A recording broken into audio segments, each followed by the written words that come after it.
Right. The next lecture is Introduction to Non Proliferation. I find it difficult my tongue around it. And obviously, I'll leave you with Mel. Thanks, David. Okay, as I started off this morning, I want to make sure you're all awake. So first of all, as David said, this is Introduction to Non Proliferation. Okay, what are we proliferating, or trying to prevent proliferating? Any ideas? Nuclear, good, yeah. Anything else? Technology, yeah, that goes with it. But yeah. So it's a combination of materials, weapons, information. Yeah. Any particular weapons? Chemical, biological. Sorry? Chemical and biological. Yeah, that's right. It's not just nuclear. Any weapon of mass destruction. Yeah, it's not just nuclear. So it's those. That's what the international regimes look after. Conventional weapons, i.e. explosives, principally, chemical weapons, biological weapons, and nuclear weapons. Effectively anything that can make mass fatalities is what we're after, or what we're trying to prevent. Not after. We're not after. The other thing is, you might have heard of counter-proliferation. I'm talking about non-proliferation, which is what I was responsible for. Counter-proliferation is something associated but not the same. Non-proliferation is trying to prevent the spread of those weapons by people who haven't got them getting their hands on them. Counter-proliferation is when we know that someone has got those weapons. What we're trying to do is to reduce or eliminate those weapons' existence. And that can be by overt means or covert means, but that's not my area, so I'm not going to go into that. Note on that list, it doesn't include radiological devices, i.e. dirty bombs. And the reason for that is what I've just described. These are weapons that can be used for mass fatalities. It is unlikely that a dirty bomb, a radiological bomb, will produce fatalities. The fatality that's likely to occur from a radiological bomb is if you're standing next to it and the explosive goes off, not from the radioactive isotopes themselves. Isn't that a bit... Sorry? Isn't that again a bit in contrast to, it might not immediately, but it, Well, in years to come it could? Well, it depends on the radiological Yeah. item, of course, but as you probably know because you're involved in fuel, the most dangerous ones are alpha emitting particles, which you ingest. Now, that's difficult to get your hands on as a terrorist. They're more likely to be using materials that can get hold of on the international stage itself. Typical ones are things like cobalt-60 and the like. And those aren't that dangerous from ingestion. Normal decontamination methods for that, washing, which all the anti-terrorist facilities in the UK cover, fire brigade and everything like that, are all tuned up to be able to do that. That will solve that. What dirty bombs are liable to do is not mass destruction, but economic destruction. If a radiological bomb goes off in London, you think of the impact that has on the City of London. You're talking about billions of pounds worth of disruption in terms of the financial impact in the country. That's what the terrorists are after, not the fatalities. Well, those are thinking about it anyway. Okay, so that's what we're talking about with non-proliferation. Disarmament is something different as well, and that is the elimination of those weapons. And obviously we've heard of nuclear disarmament, but the same sort of thing on chemical disarmament as well. Okay, I'll just go back to that. I'm going to concentrate on, previous slide. There we go. I'm going to concentrate on nuclear, obviously, for this talk. The other ones have different types of regimes to back them up. but it's worth sort of comparing them to begin with, and seeing how they overlap between the two. You might be surprised to know that nuclear is not the first non-proliferation treaty. When do you think the first non-proliferation treaty came into effect? After the First World War? Yeah, that's close guess, yeah. Keep going. Was it alcohol in the American? No, no, that's prohibition, but that's not, Yeah. that's not proliferation one. No, okay, I'll put you out of your misery. You might be surprised to know this. Middle Ages, there was an international treaty on trade of lead for musket balls in the Middle Ages. And incidentally, we in the UK, well, it wasn't the UK then, in around about Tudor times, had an arrangement to prevent the export of lead to Ireland for the Irish troubles that were still going on even then, in the Tudor times. So it's got a long history associated with it. But you're right, one of the people who said the First World War, the first real international treaty, when it's more than just sort of bilateral arrangements between states, the first one that really came in was as a result of the Geneva Convention in 1925. This was the follow-through from the First World War. Remember, the First World War, different from the Second World War in the fact that in the Second World War, Germany was eliminated, basically. In the First World War, Germany still existed.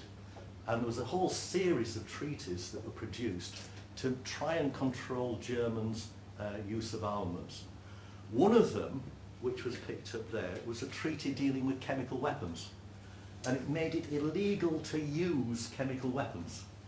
So the Chemical Weapons Treaty that goes back to 1925. What it didn't do was to make it illegal to manufacture chemical weapons or to stockpile chemical weapons. So you could still do that.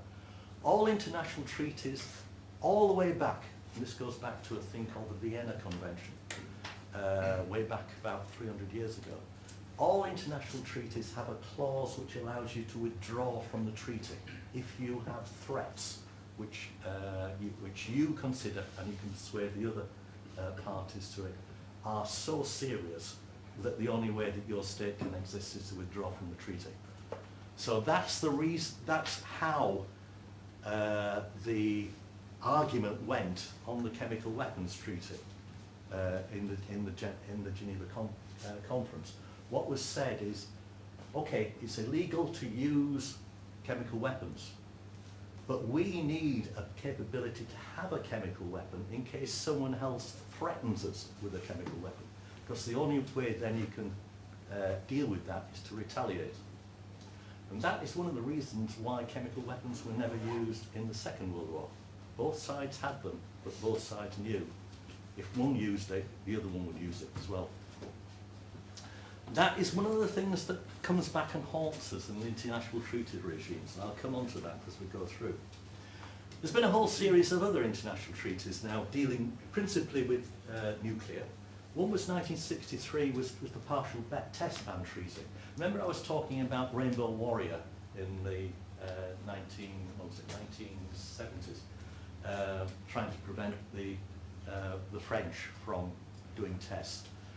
In '63, there was a treaty between Russia and the USA that prevented tests principally above ground.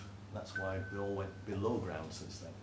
France wasn't a signatory to that. That's another example of treaty problems. If a country isn't a signatory to a treaty, it doesn't have to abide by the conditions attached to it. It is now, by the way. I mentioned the 1968 Nuclear Non-Proliferation Treaty. That's the one I'm going to start talking about in more details from now on. But let's have a look at some other ones. Biological and toxic weapons. Difference between a biological weapon and a toxic weapon. Biological one is one which will replicate itself within your body. A toxic one is where the toxicity comes from the action of the biological mechanism, the bug or whatever it is. And a good example of that is ricin. You might have heard, or there have been various press reports of ricin attacks and people trying to make ricin. That's been one in the UK, only around about 10 years ago. Two people in Newcastle were brought to court on trying to make ricin up there. Again, for terrorist activities rather than general. But it is covered by the Biological and Toxic Weapons Convention there. There's a problem with biological weapons in that the weapon that's used, could be any one of a number of biological weapons. You can make things like flu a biological weapon. Think about it, back in after the First World War, more people died from the so-called Spanish flu than died in the conflict. Considerably more. So you can see the implications if something like that influenza bug was made into a biological weapon. Problem with biological weapons is though the bugs that are involved with that have legitimate uses. So how do you make sure that someone is using the bug, whatever it is, for proper purposes, like making vaccines and so on, or doing research with it, rather than using them as weapons? And that is a big problem. That's the biggest problem to the biological and toxic weapon being rolled out more widely. The one that has been more successful, and you've heard a lot more of this now than you ever did in the past when I was in charge of it, which is the Chemical Weapons Convention, CWC, 1993 was signatures to that. It's been very effective as the CWC. Unlike the Nuclear Non Proliferation Treaty, the Chemical Weapons Treaty had its precursor in the form of the Geneva Convention, remember, prevents the use of chemical weapons, but this one had it also for production and stockpiling. And not only that, it has a technique to allow the international community to inspect for those purposes. So if you're a signatory to the Chemical Weapons Convention, the Organisation for the Prohibition of Chemical Weapons, which is the equivalent of the IAEA, OPCW is based in The Hague in the Netherlands, they have inspectors that they can send out and inspect. The only thing, the problem they've got with that is they can only do that if another state challenges one of the other CWC states to say that it's breaking the convention. Now, me and my colleagues and various ones, when both Syria were using chemical weapons, and more recently when Russia, remember, we've been challenging Russia about the problems of them, some of their potential Secret Service people using chemical weapons in this state. Some of my colleagues, ex-colleagues, all retired now, keep thinking, why on earth aren't we challenging them? And that is a possibility with the Chemical Weapons Convention, not in the Nuclear Non Proliferation Treaty. Okay, that's the background. So let's go to the Nuclear Non Proliferation Treaty. It entered into effect 1970. I said 1972, I was wrong earlier on, it's 70. That's when we got the right number of people to sign up to it. Remember, signature, or it was initially signed in 1968, and I mentioned Ireland had kicked it off way earlier on in the 1960s. It has I mentioned it has a review conference every 5 years. That's part of the articles that are written into it. And as I mentioned, 1995 it was agreed to carry it on, and later on we now have said it's going to carry on indefinitely. The review conference includes a series of preparatory committee meetings every preceding 3 years, every year of the preceding 3 years, so there's 3 of those leading up to it. And all of that is designed to work out what needs changing, if anything, in the Non-Proliferation Treaty. And the answer to that question is nothing. And I'll come on to the reasons why that is later on. But bear that in mind as we're going on. Now, one of the key elements of the Non-Proliferation Treaty is it differentiates between nuclear weapon states and non-nuclear weapon states. Because if you think about it, a non-proliferation treaty is trying to prevent weapons, technology, materials and so on going from a weapon state, knowledge of how to build a weapon, from a weapon state to a non-weapon state. So those two have different responsibilities. Okay?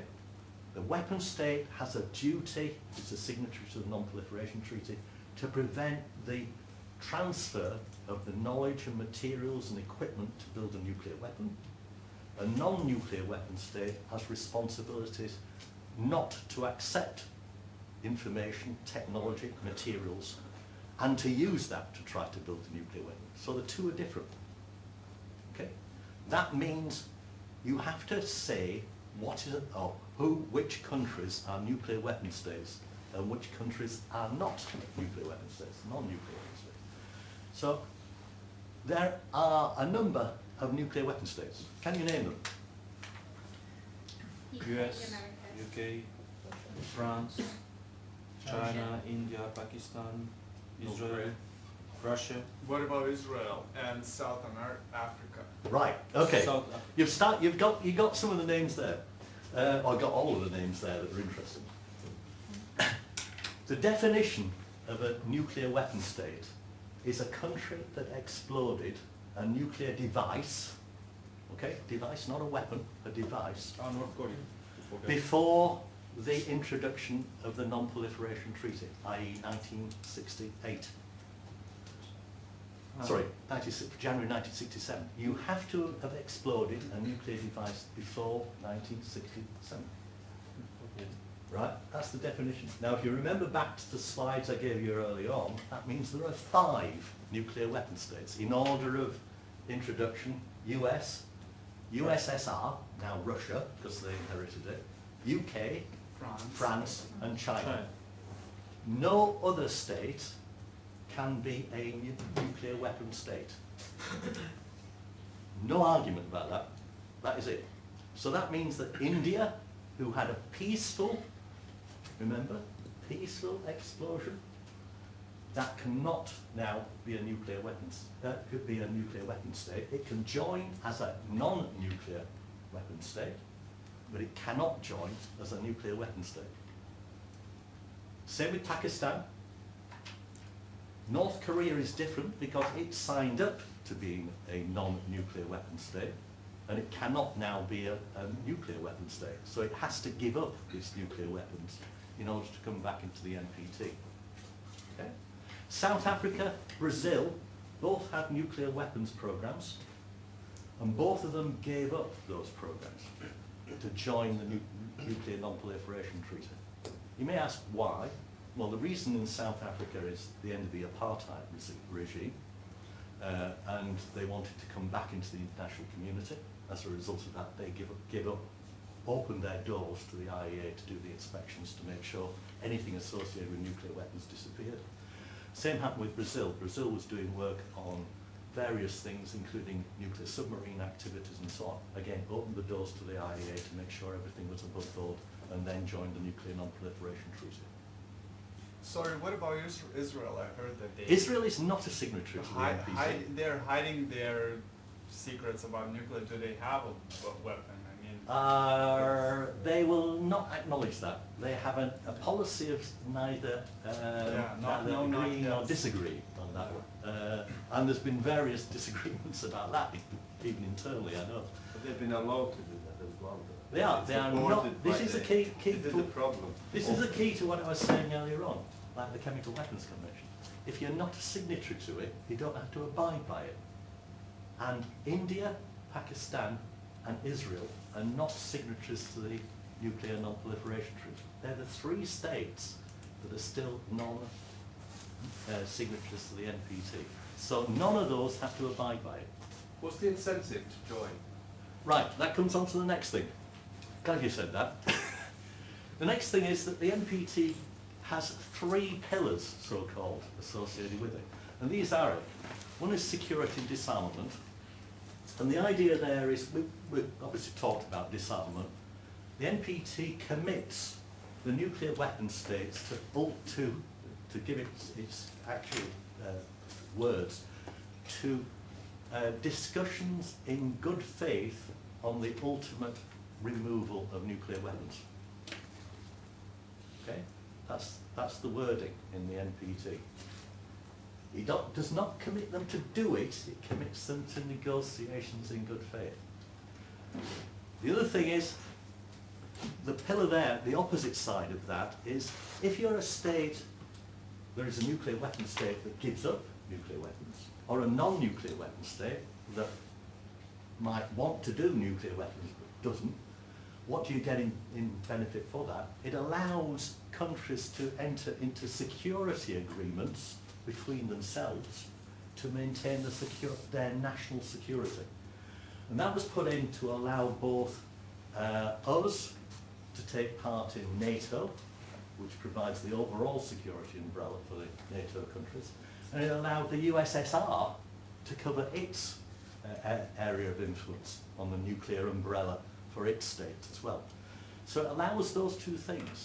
It allows others. So there is another one which is in South America, which is the Argentinian-Brazil compact, which covers both of those states as well, and has agreements about not allowing nuclear weapons into those countries and so on.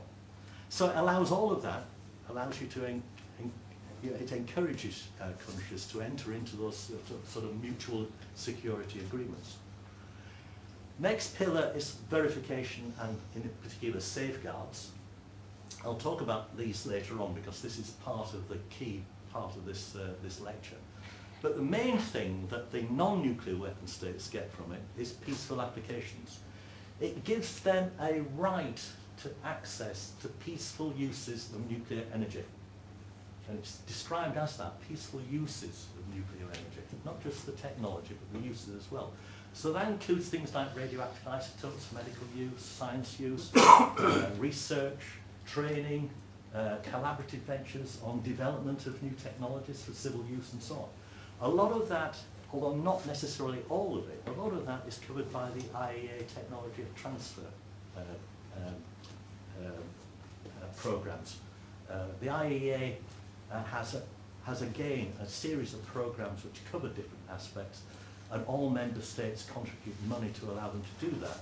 And in this case, if you're a signatory to the Nuclear Non Proliferation Treaty, that immediately gets you a leg up within the IAEA technology transfer programs. That is why India and Pakistan, and Israel, we have to be very careful about collaboration with them. And why whenever those countries come forward with programs to the IAEA for technology collaboration, there's always a very intensive debate about that. They can potentially get it, but we have to have various agreements alongside that to allow their participation, to make sure it's not being covered for nuclear weapons purposes. Okay, so that's the benefits that a non-nuclear weapon state. It also means that it's in good standing with the international community. So which you can't put a price tag onto that, but that's very good. That's one of the reasons why Iran is very keen to make sure how to come back into the general community. It gives access to certain other things, not just in the nuclear side. If you're in good agreement with the international community, you can get on. If not, then you've got problems. That's where North Korea comes in, because North Korea is not in good relations with the rest of the international community, primarily because it's nuclear problems. Okay? Right, let's quickly go through some of the procedures. I won't go in detail of this, because unless you're going to get into the international political stage, you're not going to be doing this. But the NPT review conferences are held in the UN headquarters building in New York. All member states attend, and that's all, last count, 193 states. So it's a pretty large number, which is why the UN building is quite large. The main, I'm not going to point it here, but the main meetings are held in this thing that looks like a nuclear reactor. That's the General Assembly. They're held in there, which is big enough to take all of the member states' representatives. You can imagine some of the smaller states, and we're talking about, you know, things like Pacific Island states turn up, Tonga, for example. And it is an interesting one for you. When I've sat on it, it's the we all sit in the General Assembly in alphabetical order, what to say. So the UK and USA are always at the back. That's where the bottom end of the alphabetical order.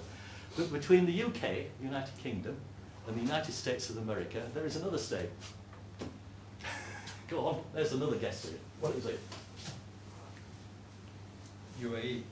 No, that's UE, UK, UE, right? Go on, I'll put you out of it. United Republic of Tanzania. Okay, they turn up. I usually give them a $10 note and send them go away so that I can talk to the USA next door. But what we tend to do is operate in groups. You can't, it's a bit like a committee of these things. If you try to have a committee of 193 members, you're not going to get anywhere. So what happens is you break up into interest groups. And these are the interests, some of the interest groups that are around. European Union, of course, that gets coordinated centrally. So we're part of that at present, and we take part of it. Actually, we have a very strong voice in that. We and the French, because we're the two nuclear weapon states, we can coordinate a lot of the European countries on what happens. Not for long. Exactly. That's one of the worries I've got, but never mind. Group of Latin American countries, the Gulag, African group, some of the Western European countries, the well-developed countries, have a thing called WEOG, the Western European other groups. The other groups tend to be the likes of Australia, Canada, New Zealand, and so on. Japan, it's got them. Non-aligned movement, these are people who are not aligned to any of the bodies. They're not members of NATO, they're not members of other treaty organisations. Tend to be the smaller countries, and as I said here, a bit pejorative developing world. And the nuclear weapon states. You might be surprised to know that we, the US, the Russians, the China, and France all get together and coordinate our positions. Quite strange in some cases, but a lot of that is talking about, and the other countries are very keen on us doing that, because what we have to discuss there and what we have to report back on is what steps we have taken on this commitment to us to nuclear decommissioning, and we have to report back to them in the General Conference on that. And others come and go. As I said, we got various things. New Agenda Coalition was one that came a few years back and disappeared after a while. Sorry, I've given the game away here, but I was going to ask you how big, having said all that, how big do you think the NPT is? Well, I've given the game away, as I said here. Here it is. Just over 3 pages long. Now, for a treaty that has 193 states, that's lasted now for nearly, what is it, 40, nearly 50 years, that is pretty good going, and has had such an impact across the way. If you think about it, I said the Irish were involved in this at the beginning, and we were, and various other states came on board. From a drafting point of view, that is an incredible piece of work to have such a big impact from such a small piece of paper. So going back to what Jabad said at the very beginning of this, giving you tips on your exams, if you can write the NPT in 3.5 pages, I'm sure you can answer Jabad's questions in the exam. Okay. Yeah, less is more. And here it is. Here it is. So I'll quickly go through. I'm not going to explain these in great detail. But the first article is addressing the nuclear weapon states. Remember I said that weapon states have different responsibilities from the non-nuclear weapon states. And the first one bans nuclear weapon states from transferring weapons technology to others, to any other, in that sense. That raised some interesting questions about UK-USA collaboration on weapons. We have to be very careful about that. The next one is for nuclear weapons, non-nuclear weapon states, and they're banned completely from acquiring nuclear weapons in any form whatsoever, even the components for them. How do you do that? Well, that's Article 3. That's the IAEA safeguards. The International Atomic Energy Agency, remember from my first talk, pre-exists the NPT by around about 10 years. So it already had established a safeguards regime. And that was because of the Eisenhower Agreement. Remember? Eisenhower said peaceful uses of nuclear weapons for under certain conditions. Certain conditions were safeguards, the development of safeguards. Safeguards is associated with making sure that whatever nuclear activities you're doing is for peaceful purposes. not for weapons purposes. Article 3 is worth looking at in detail if you get a chance. It's not that long, as you can see from my early one, but it does tell you how the basic framework of what nuclear safeguards are and what the IAEA responsibilities are for it. Article 4 is the exploitation of nuclear energy for peaceful purposes. This quid pro quo, I was saying, to the non-nuclear weapon state for joining, and that commits states for collaborating and making access to technologies that they've developed. Again, a very interesting area for debate in the NPT, because we get lots of states saying you're preventing us from getting access to some technology, and the reason we're doing that is because Article 1 bans us from giving it. If it's sensitive technology which could be used for nuclear weapons purposes, we have to put certain constraints in place. But that, of course, creates attention because of that. But anyway, Article 4 allows them access to that technology. Article 5 is still there. Peaceful explosives. Peaceful uses of nuclear explosions. Article 6 commits all parties to nuclear disarmament, as I was saying, including the nuclear weapons. Sorry, yeah. Article number 5. 5, yeah. Peaceful uses of nuclear explosions. I mean, do you have an example for it? No, I'll come on to that. Let's come on to what we're going to do later on this. But yeah, you put your finger on one thing. Article 7 facilitates nuclear weapons-free zones. This is the security collaboration that we were talking about going on. And then the remaining ones are all associated with the administration of the treaty, including withdrawal, which is Article 10. Article 10 is interesting because it says that you have to notify the 3 depository states that you are going to withdraw within a certain period before you actually do the withdrawal. Can you name the 3 states, depository states for the NPT? USA. Sorry? USA. USA, yeah. Won't it be based with those countries like Switzerland, France? Nope. Not even France. Nope. What do you mean depository? For the West, for example? This is the depository states for the NPT. These are people you have to notify if you withdraw, or actually if you're joining as well. Well, Russia for sure. Sorry? Russia and United States, that's Yeah. UK. They're the 3 states that I showed you signing the treaty at the beginning. They're the first states that began it. So any state withdrawing has to notify those 3 states, and then those 3 states have to tell all the other states that this country is withdrawing, giving them the opportunity to challenge during that period. North Korea did not do that. North Korea said it was withdrawing and then just did. And that's why the rest of the international community still treats North Korea as being a member of the NPT. Who's holding the secretariat of the... Sorry? Who's holding the secretariat of the... Secretariat of the NPT is basically given to the IAEA. It's not specified in the treaty, and in fact what had to happen is one of the first meetings of the review conference, well actually it's preparatory for that, was trying to have agreement on who becomes the Secretariat. It's like all UN treaties, it's nominally the UN, but of course the UN covers all sorts of things. The IAEA, the last A in IAEA, is agency, and it's an agency of the UN for this purpose. So it provides the Secretariat, but all the documentation comes directly out of the UN ultimately.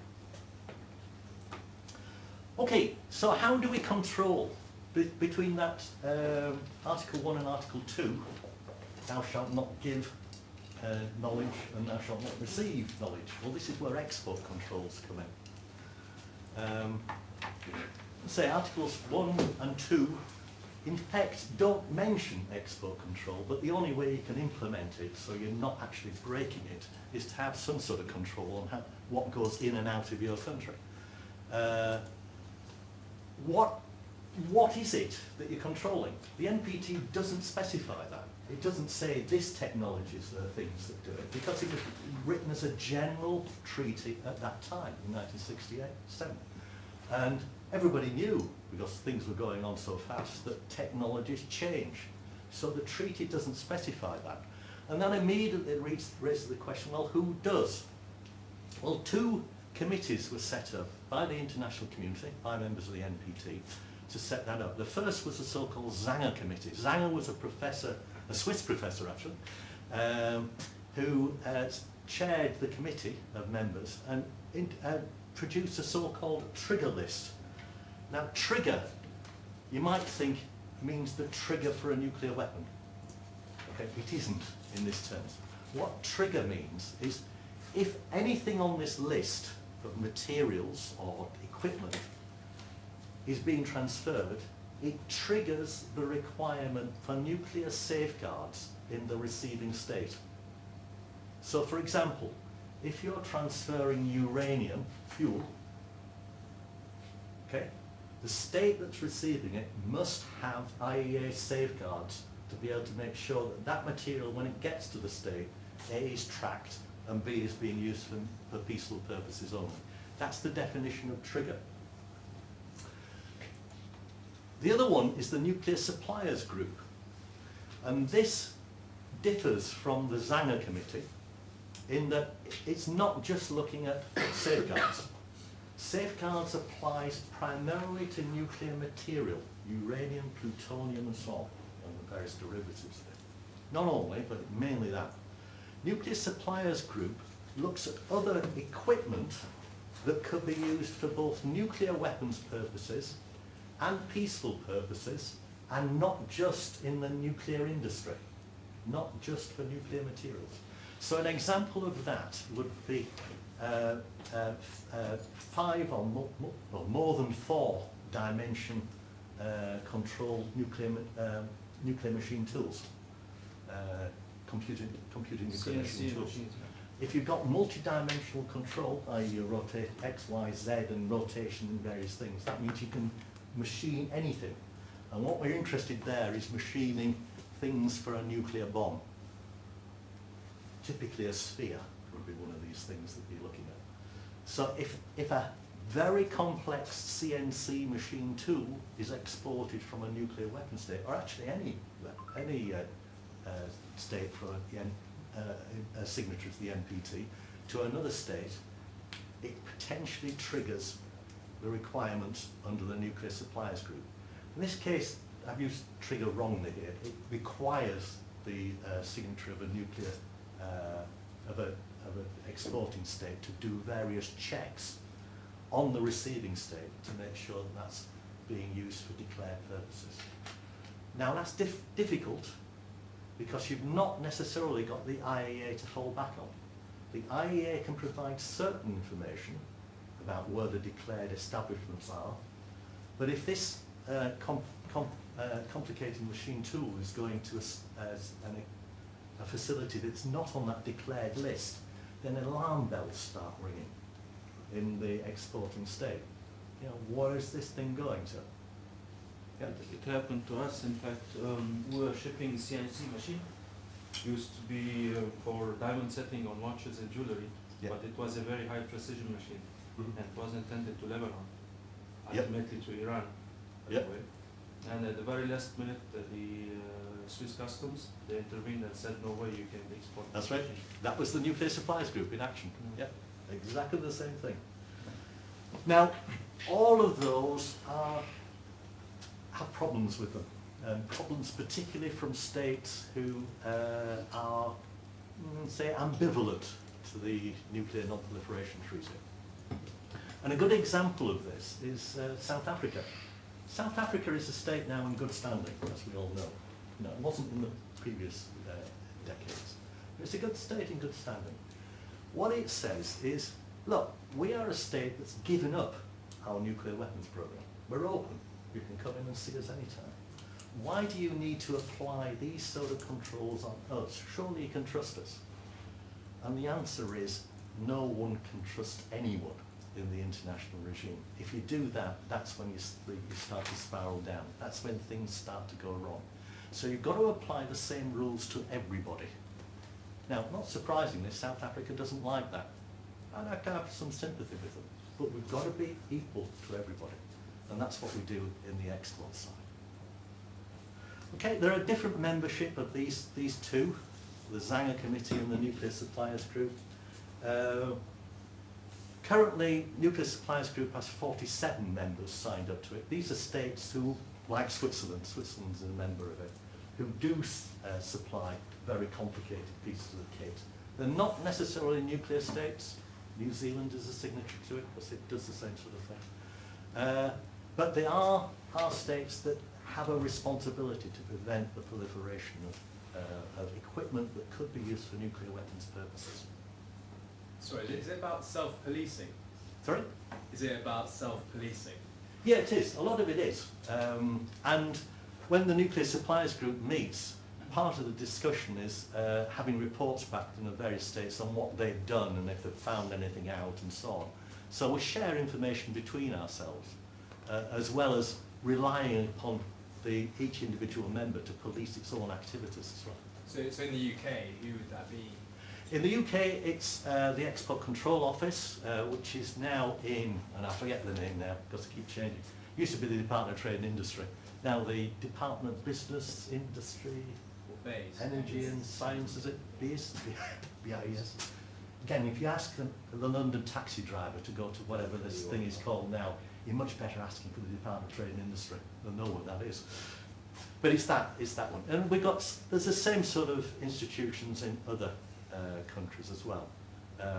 Usually it's either in the industry department or the department concerned with international trade or the foreign office associated with it.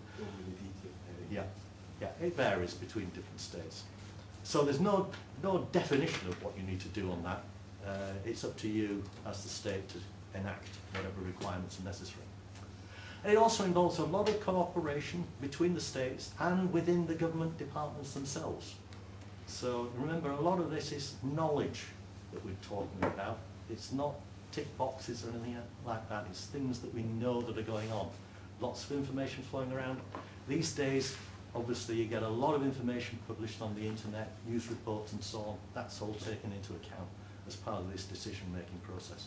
It's not an easy job by any means. Okay, so that's export control. Safeguards. Article 3, as I said, requires safeguards, but not what those safeguards are. I do recommend you do read Article 3, because it is a fundamental principle. But what safeguards are is defined by the IAEA. The IAEA has what's called policy organs to do this. Nothing to do with medical organs. These are the functions within the organisation. The technical side of it is done by a thing called SAGSI, the Standing Advisory Group on Safeguards Implementation. These are experts on nuclear safeguards and the techniques associated with them that are nominated by the member states of the IAEA to go onto that committee. And with the approval of the Director General of the IAEA, that person sits on that committee in his own or her own personal responsibility, not as a representative of the government. It's that person and his or her knowledge that's responsible. So not everybody who gets nominated by a state will get onto SAGSI. Those that are known as international experts and will stand up to scrutiny for that purpose. I've had members of my staff that have been on that group for quite a long period. I'm not sure whether we've still got someone on there actually, because there's relatively few of us in the UK now that have the background on safeguards and things. I'm a bit out of touch with that now. But SAGSI is the one that is responsible for taking advice from the IAEA on issues that it's hit in applying safeguards and suggestions for improvements in safeguards.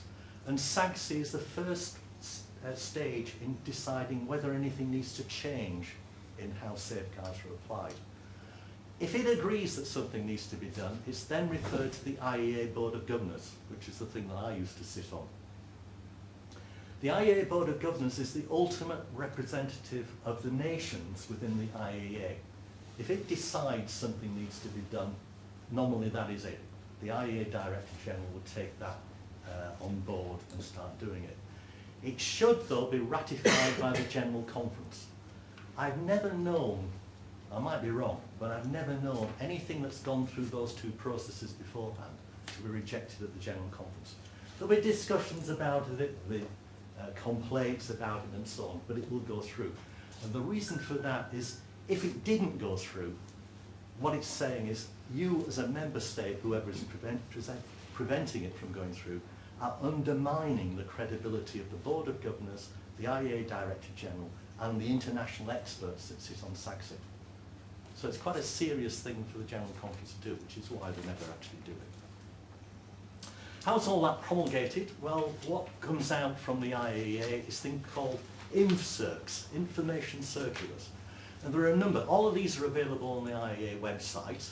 And again, I'd recommend you download them and have a look at them. First one, the earliest one, is the INFCIRC 66, which is specific to a particular installation, nuclear facility.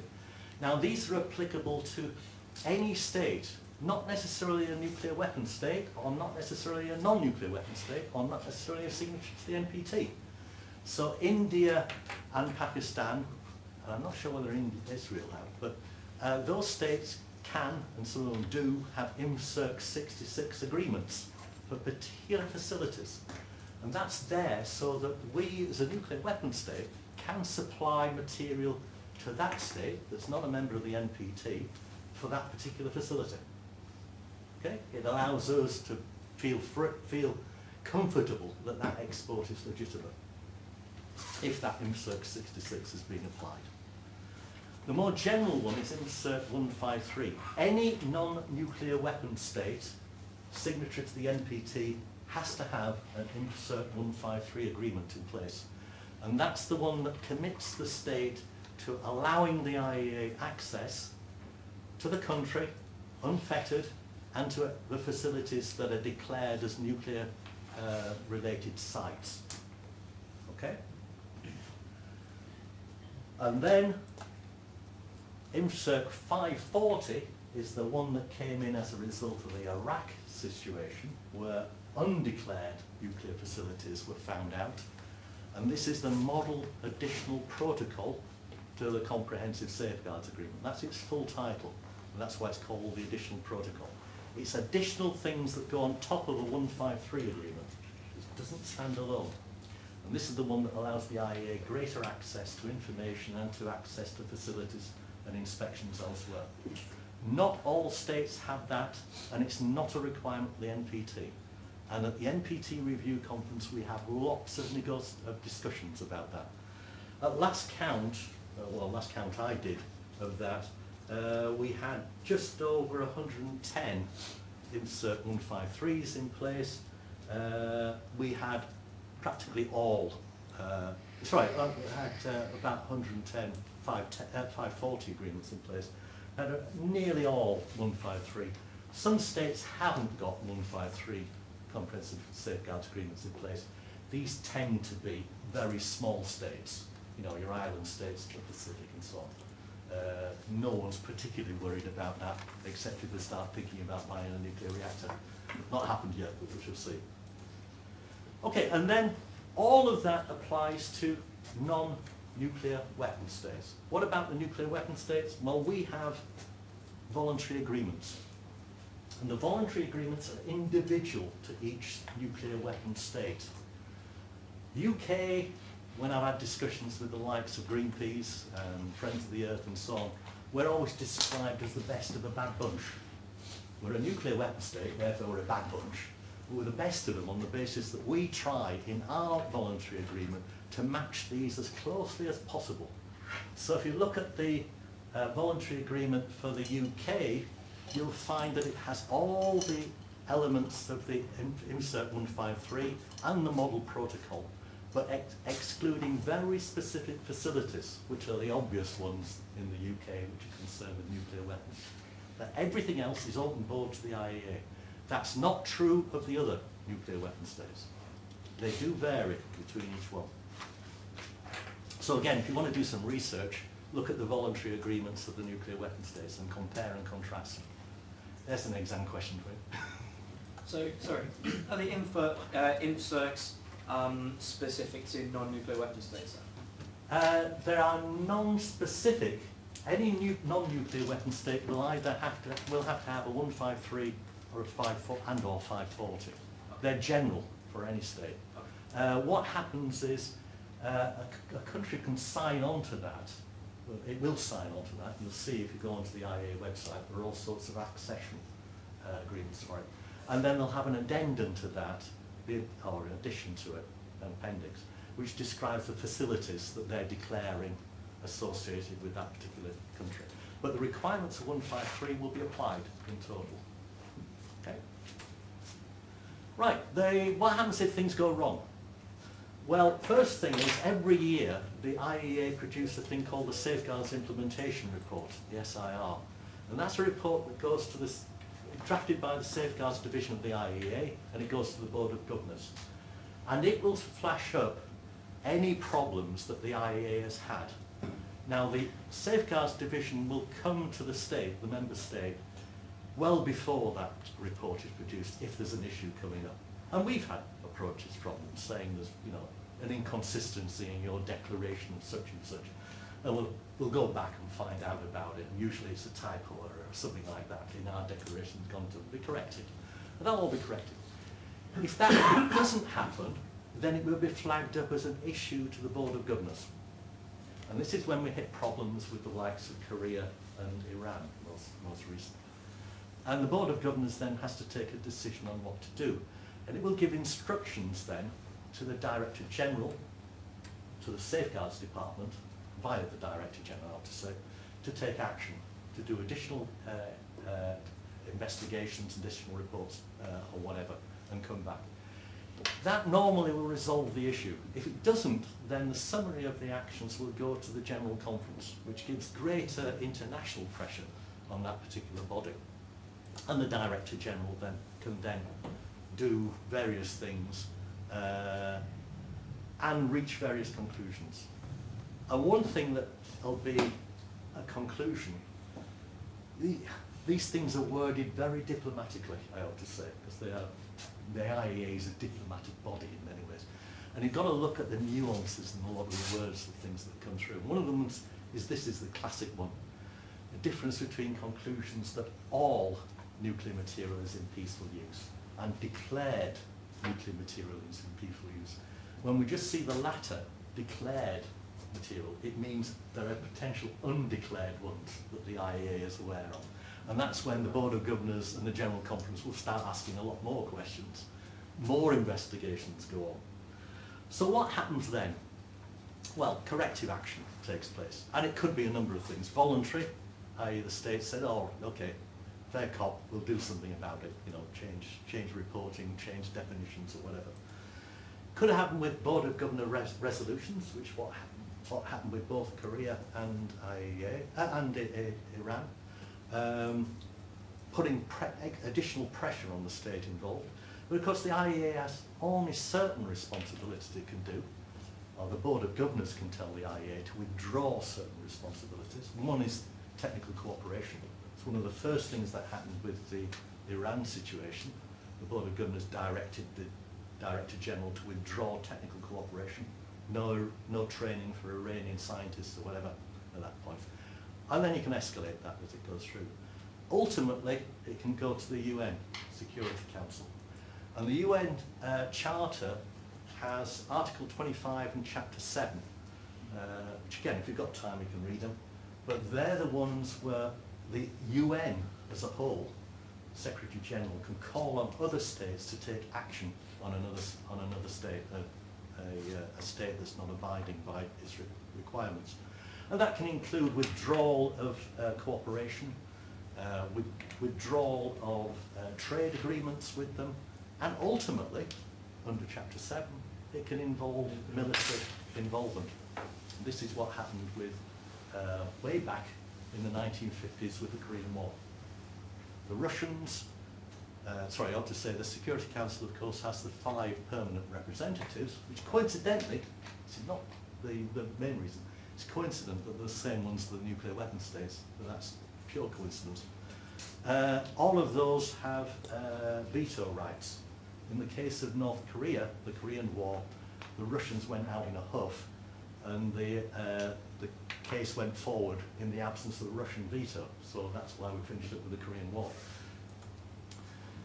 Hopefully we don't get to that sort of stage though, we haven't done yet, I hope. Okay, quickly go through some of the other ones. Cooperation is another one. What we do there is Article 4 versus Article 1 and 2 rights, is what I was describing. There are tension between those. Article 4 gives the right to people to access the technology. Articles 1 and 2 potentially prevent them. So you have to reconcile that. Technical cooperation of the IEA is one of the ways of doing that.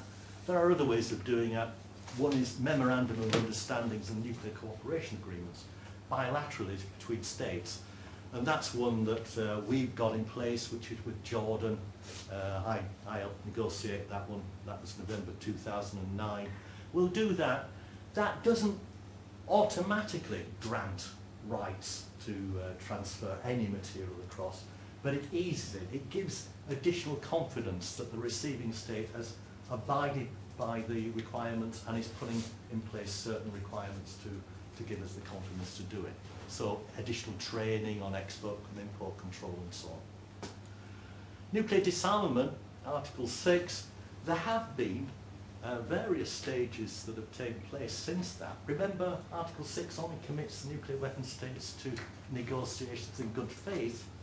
This is a representation of the good faith that's happened. I won't go through those in details.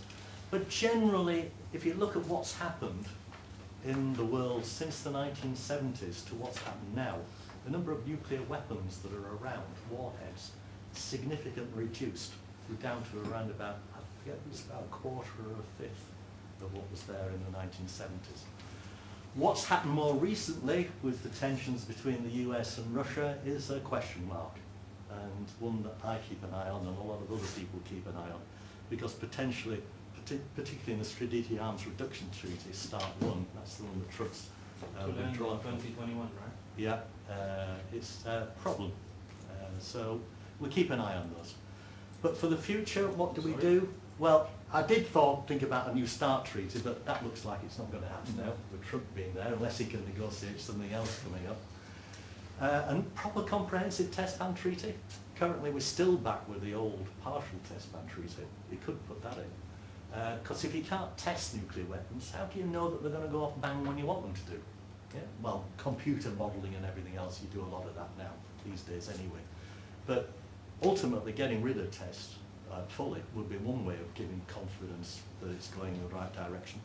Another one, which has been on the table for a long time, is so-called fissile material cut-off treaty. The theory behind this is every nuclear weapon that you have requires either uranium or plutonium. Okay? If you can't get your hands on uranium or plutonium for the nuclear weapon, and you have to keep using the material that you've got there, ultimately it'll denigrate, because plutonium gets americium poisoning and so on, those who are involved in that sort of thing. So you have to keep refining it. Every time you refine it, you lose a little bit. So if you ban any fissile material for any nuclear weapons production, ultimately the amount of fissile material in use on nuclear weapons will reduce, therefore the number of nuclear weapons will reduce. What you could do with this one, and this is why it's been quite interesting, is that is not tied, getting that agreement is not necessarily tied into being a declared nuclear weapon state under the NPT. So it is a way of potentially bringing in India, Pakistan and Israel into the community. If they sign up to the same agreement, you're getting confidence that their weapons are reducing as well. So interesting, but it's still not taking place and it's still being discussed. What do you think will happen to the START 1 treaty? Your guess is as good as mine. I'm glad, this should be off the record now, but I am certainly I'm certainly glad that one person in the Trump administration was given the kick out a few months ago. That gives me a bit of hope. I'll leave the name out at this point. Anyway, withdrawal rights, Article 10, the last one I want to talk about on the NPT. As I said, the NPT is, Korea tried to withdraw, North Korea tried to withdraw. It didn't do it correctly, and as a result, the rest of the countries still believe it is a member. Will others follow with that? Well, that's one of the issues. If you think about it, North Korea got access to all this technology because it was a signatory to the NPT and therefore benefited from the technology transfer agreements under the IEA. There is no requirement under the NPT, if you withdraw legitimately from the NPT, there's no requirement in the NPT that you give back that technology. Of course, once you've transferred the knowledge, how do you get the knowledge back anyway? It's there. So there is always a discussion about whether we ought to make additional constraints on what happens on withdrawal. Can we get back at least some of the material that's there and prevent it? Should there be a penalty? They transfer physically, machinery and these kind of things? I mean, within the framework of the NPT? Sorry, say? I mean, the countries who are signatory of the NPT can benefit from machinery and equipment physically, I mean, not only the knowledge itself. Oh yeah, that's right, that's right. Well again, if we could withdraw that material that we got, that equipment that we've got, then it's partially a penalty, but it's nothing like that is included in the NPT at present. It is one of the discussion points, as it said here, or return and decommissioning of facilities that you've done. That's one of the requirements. Would that even be possible, though? Good question. What peak would you have apart from going to the UN or? Exactly. You'd have to start escalating on that. You'd have to get people like the IEA and experts to go in and make sure it's decommissioned. And remember, the other thing is, the withdrawal is on the basis that there is some national security challenge for the state that's withdrawing.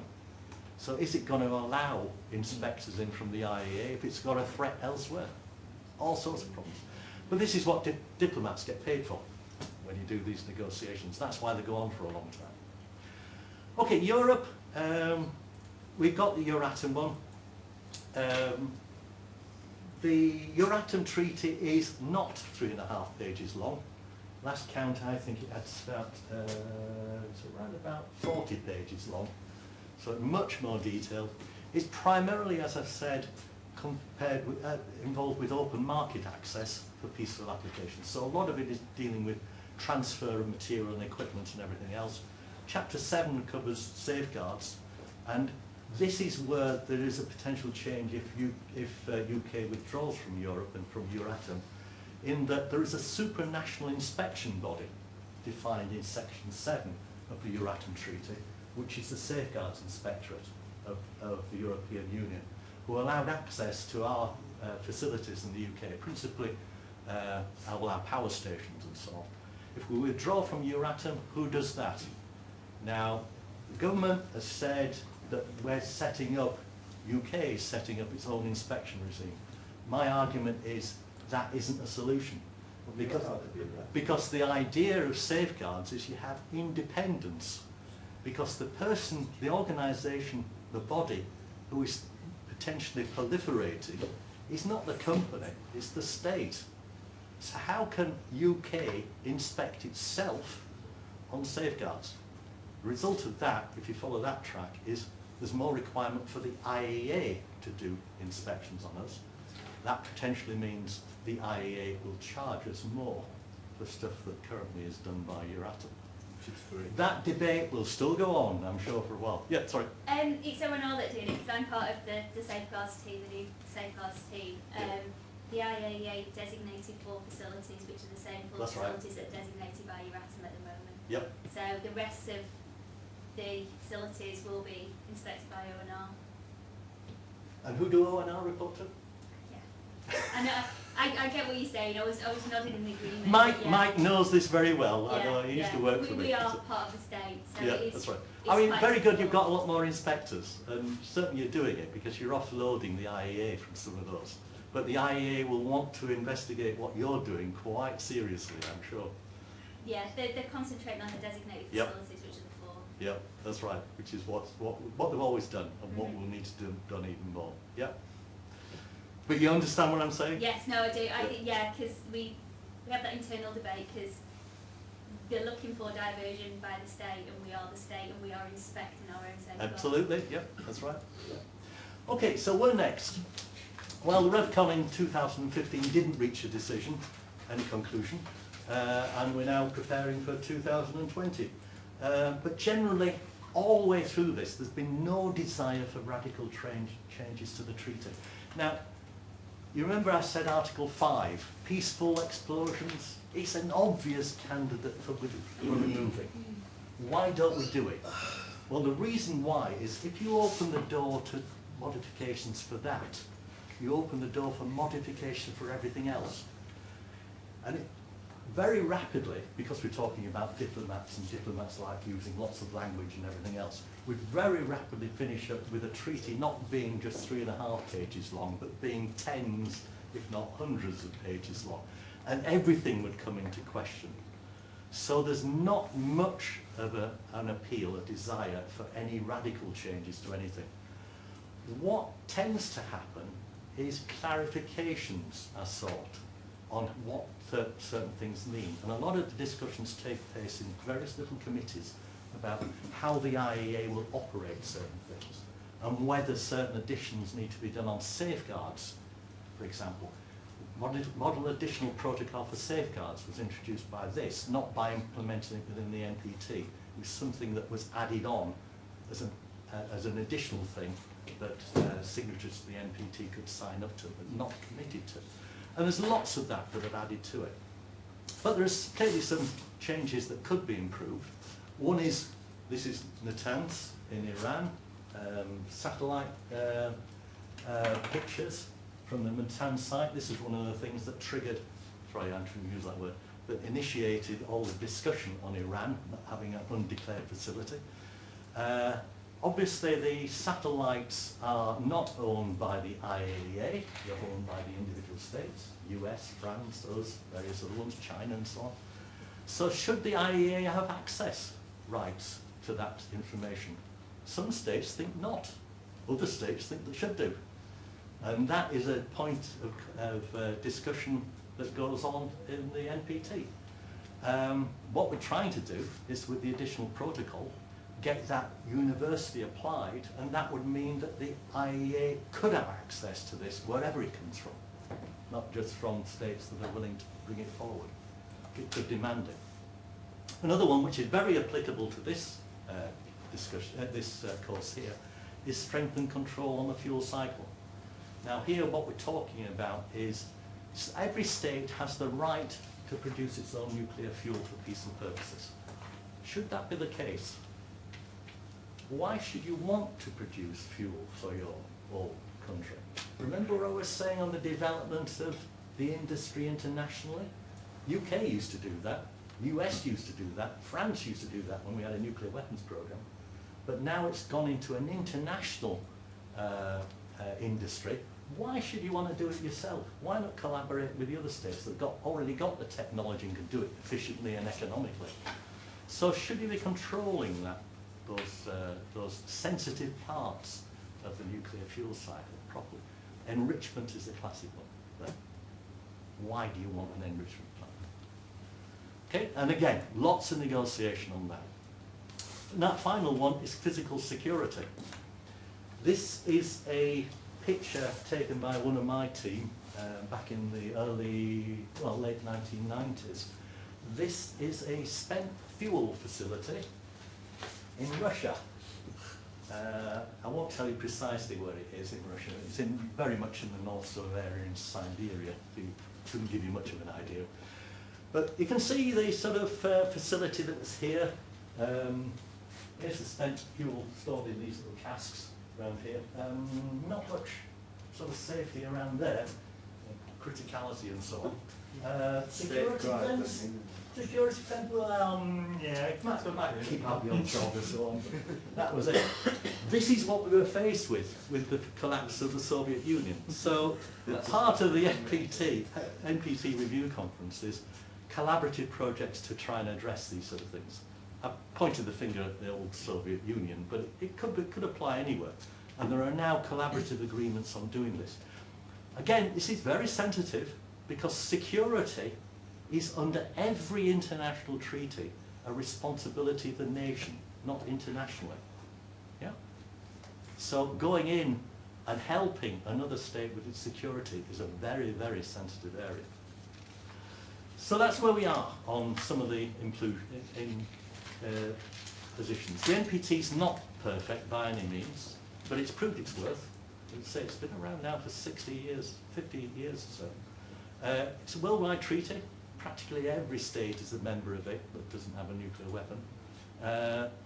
All the 14 previous members of the old Soviet USSR became, when they became independent states, joined as non-nuclear weapon states. The nuclear weapons capability went back to Russia. Russia is the only nuclear weapon state of the old Soviet Union. As I said, 2 of the states at least joined and gave up weapons programs, South Africa and Brazil. And without it, the projections that were said in the 1960s, the Irish, when they were negotiating, may have come true. At that stage, we were talking about 20 or 30 countries having nuclear weapons by the millennium, by 2000. Okay, we've got a few additional ones, which not quite playing by the ball, so, but it's prevented a lot of them that otherwise could have happened. But what about President Trump and what he's been doing with Iran, what he's been doing with North Korea? All those are potentially undermining that sort of regime and the international treaties that go with it. There'll be future challenges, and we've got to be ready to address them. Margaret Beckett, who was Foreign Secretary in 2007, had this thing she said when she attended the review conference there. So I'll let you read it. So it's no longer the case of keep your fingers crossed, I think is what's being said. There's the challenge. And that's a challenge not for me now, it's for you. You're the ones that are coming up, not me. Okay, that's it. We'll give 5 minutes coffee breaks, and then we'll start immediately after. Somebody's coming round about 2:30, as I said earlier today, for a couple of pictures or whatever.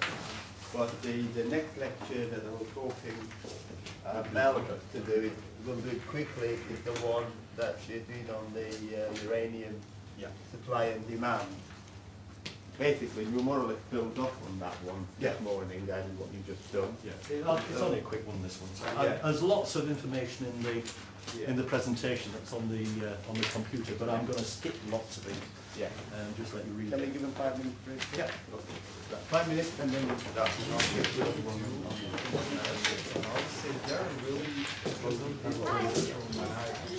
No idea.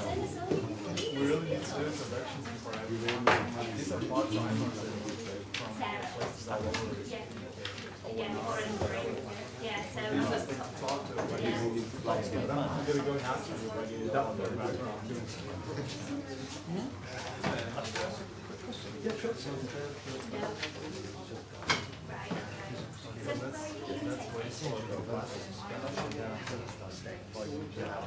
Intense, like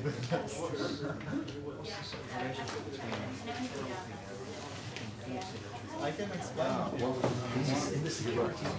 It's written like, but it doesn't say how.